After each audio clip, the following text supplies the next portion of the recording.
So these are the two kinds of stroke that I talked to you about. Hemorrhagic means what? Bleeding. All right? So this is what happens when the blood pressure is too high. The blood vessel just pops open, and then you bleed into that part of the brain. So that is what we call hemorrhagic stroke. The other kind of stroke we call ischemic stroke. Okay? So what happens here is that the blood vessel doesn't pop open, but like in the picture that I showed you, the lumen starts getting narrower and narrower and narrower and narrower. So it starts cutting off blood supply to that part of the brain. So we have what we call ischemia, or a low amount of blood flowing to that part of the brain. So this is the effect of high blood pressure on the kidneys. Okay? So this is the, oh my, let me see. Okay. So this is the normal kidney. You see that here, one here, and then one here. We just cut through this as a cross-sectional area. Now, this is a hypertensive kidney. Which one do you think is affected by by high blood pressure? You see that one here? This is the normal one. With time, this is also going to be affected. Okay? So this is how damaging high blood pressure is on the kidneys. And as I told you, the kidneys are what? The filters. They filter what? All the toxins, the waste products, and everything that we... So if the filter is not working, what happens? All the toxins and everything are retained in your body. So it becomes what? Toxic. And the only way we can treat that is to give you what? An artificial kidney. And the artificial kidney is what? It's in the form of what? Dialysis, or and you know how much a kidney transplant costs. You see, so when you're on dialysis and everything, you lose the quality of your life. You see? So, because you have to go to the dialysis unit about 3 times a week for the rest of your life. So this is the effect of high blood pressure on the kidneys. This is the effect of high blood pressure on the heart when you have congestive heart failure. You see the way this guy is just bloated? He's just full of what? Fluid. His lungs are full of fluid. Usually you should have air in your lungs, isn't it? Now if you have congestive heart failure, your lungs are full of what? Water. So you can't breathe. So they can't, you see them, they are suffocating. Very hard for them to breathe. And because you have very poor circulation, your belly gets swollen up, your legs get swollen up. So we have to give you lots of what? Diuretics or water pills to get rid of the excess food. But at that stage, we just treating the symptoms.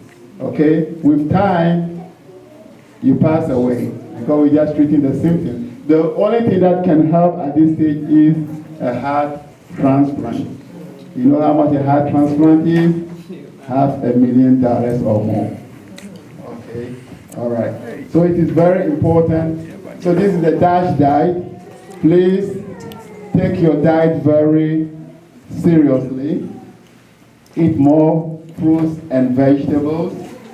Cut down on animal intake, okay, if you can, especially red meat. Chicken, if you want to eat that, it should be lean cut. Trim off all the skin. Don't ever eat meat or chicken with the skin on it. Catfish. That's right, okay? Yeah, even the goat meat that we eat, we like what? The skin on it. It's not really good if we can avoid it. I know it tastes really good. And low salt diet, as I said, very, very important. Watch the salt intake. We're teaching our children also, whatever you put into that pot or bowl, your children are watching you. When they grow up, they also grow up to what? Do the same thing. Do the same thing. All right? So let's try to eat healthy. Cut down on animal protein, cut down on fat. I'm not saying that you should become vegetarians, but you know what I'm talking about. Exercise, extremely important. Whether you are overweight or not, you still need exercise. It's very good for the circulation to your brain, to your heart, to your kidneys, and everything.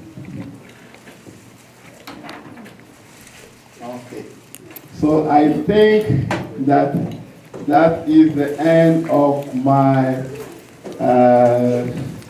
small talk to you. If you have any questions, please feel free to ask. And then after that,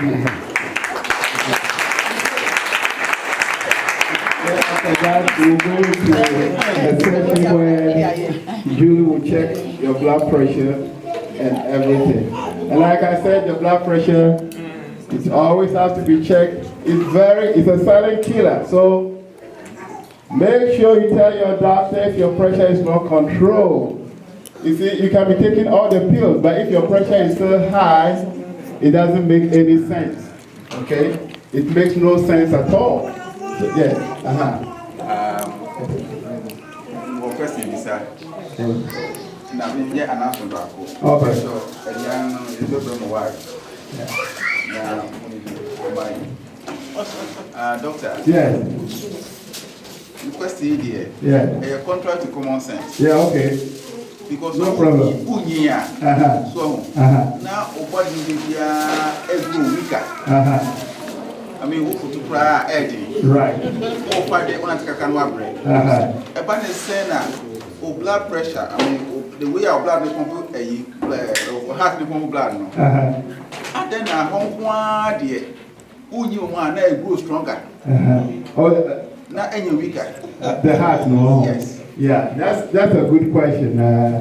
Yeah, the heart is one of the most powerful organs in the body. And I think that's the way God actually designs it.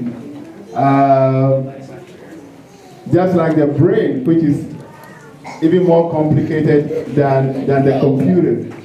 Yeah, so it's a very good question, but that's the way that God just designs the heart. But with age, as we grow older and older, what happens is our blood vessel walls also start getting harder and harder, what we call the hardening of the arteries or arteriosclerosis. So that also affects our heart.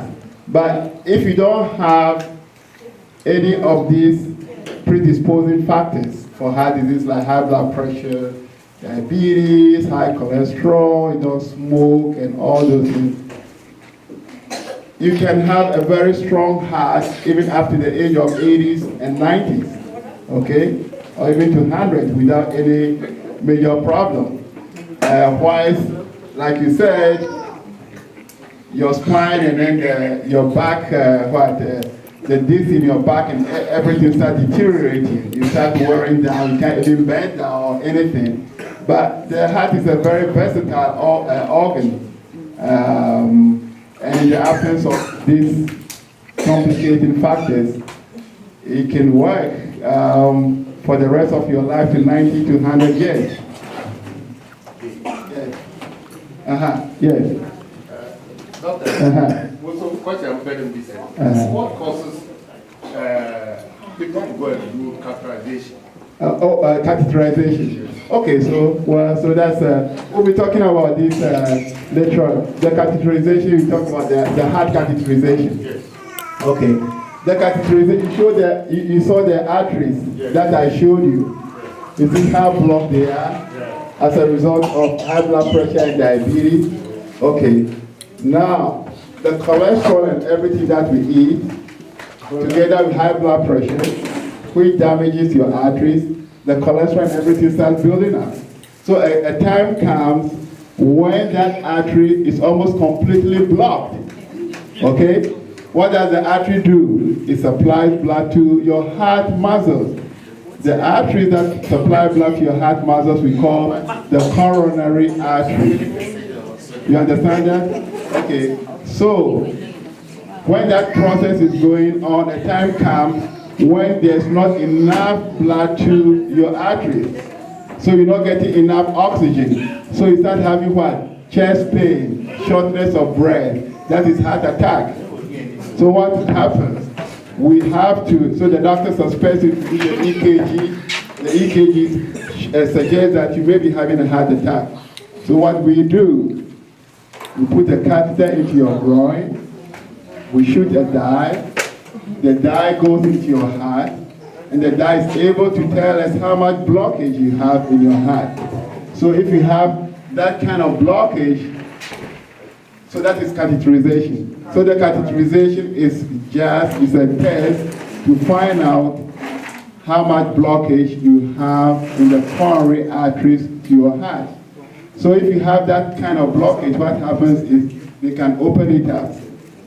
They can break up the clot or whatever is there, and they can put in a stent. You know what a stent is? And the stent it's like a coil of spring, which they have at the tip of the catheter.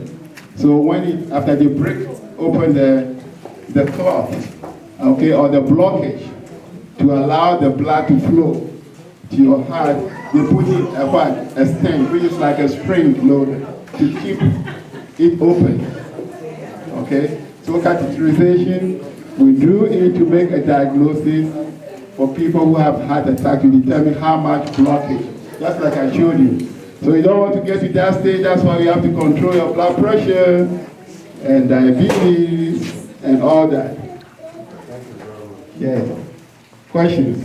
Feel free to ask questions, any question at all that you have. Yes. Oh, my dear, you have a question? Yes, go ahead.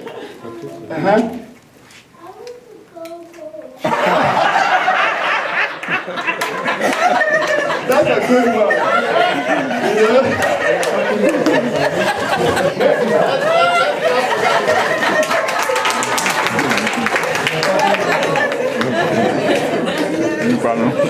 Okay, my dear, we'll be going home very soon, okay? Okay. Yes.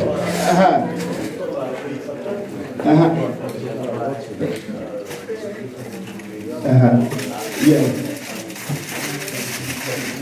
Yeah. Oh, yeah. So his question is, how does race affect high blood pressure? We found out that the incidence of high blood pressure is higher among black people. Why? The answer is we don't really know. We can only say that it's genetics. It's something in our genes.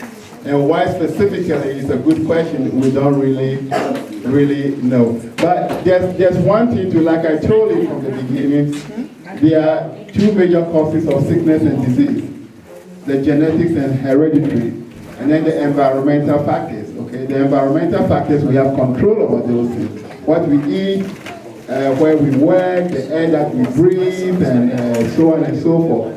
One thing with the black population too is that because of our socio-economic status, okay, we're very poor and everything.